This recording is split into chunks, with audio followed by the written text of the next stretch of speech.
Yes Bank, which was facing a financial distress.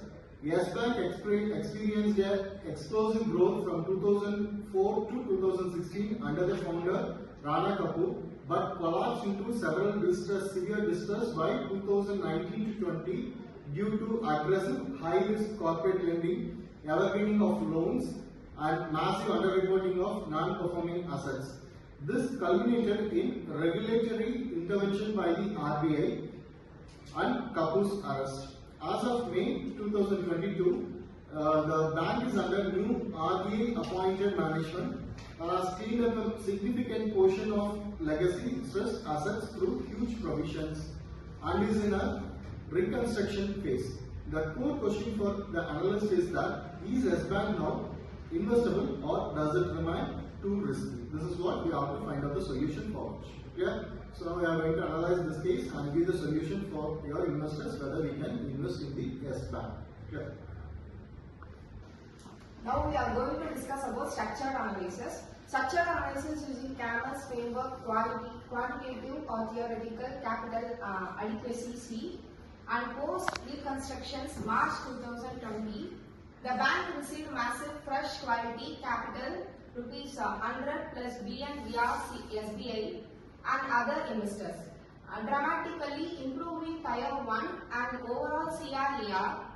The lock-in period for promoter shares and SBI 49% or stake later diluted provides strong regulatory comfort and a safety buffer.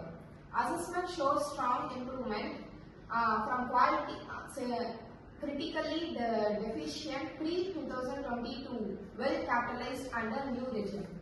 Asset quality.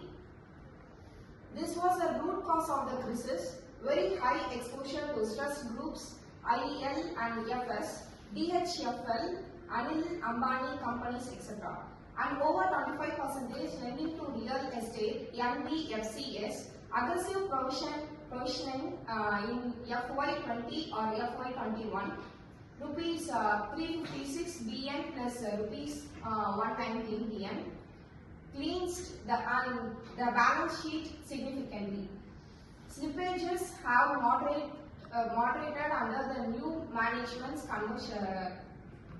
conservative underwriting policy. Assessment marked improvement from critical GNPA 19% in FY20 to manageable and declining legacy book largely resolved.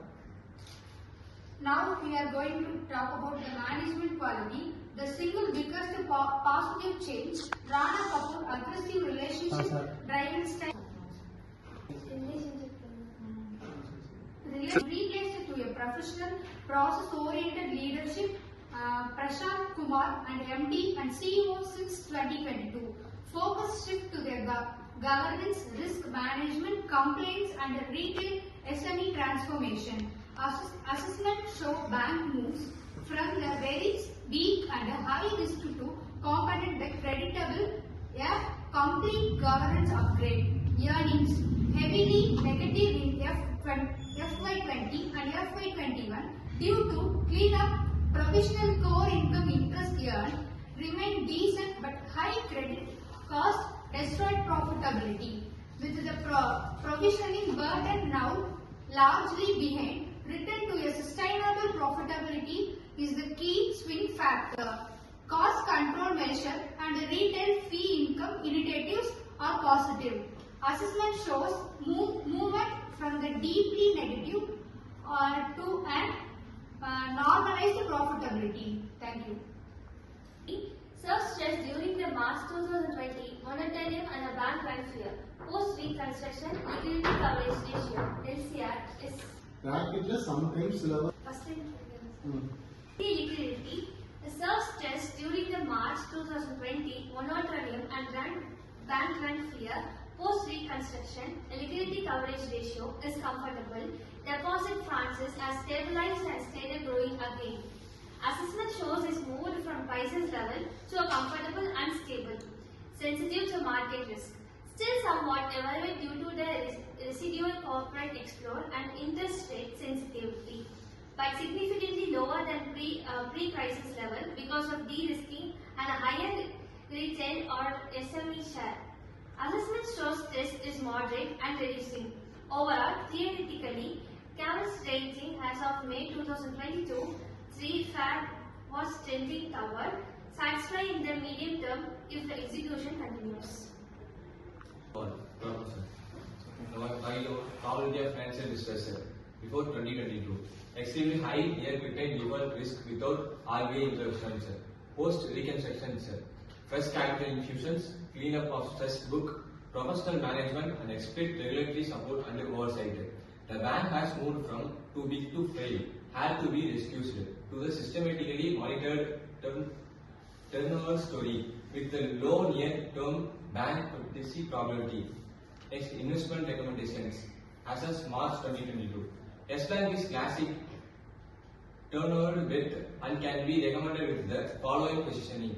Suitable only for aggressive risk-tolerant investors who believe in the new management ability to deliver normalized ROA 1% and ROE 12 to 15% over 3 to 5 years.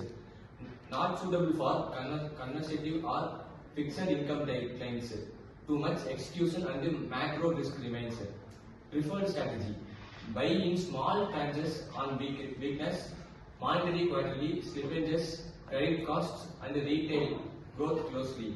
Any re-emergency of corporate stress or governance lapse should trigger immediate exit. Postscript. Actual outcome, real world update as February 2026.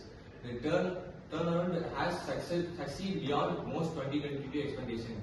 Yes Bank returned to consistent probability from financial year 2023 onwards.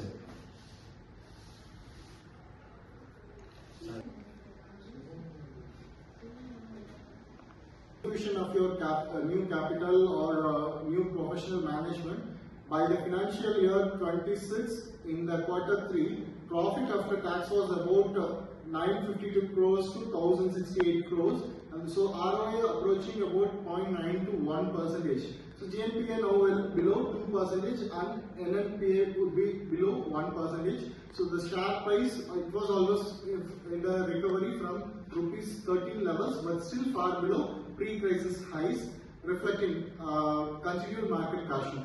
Okay. So RBI has approved a new MD and CEO in 2026, indicating normalization of your Yes Bank.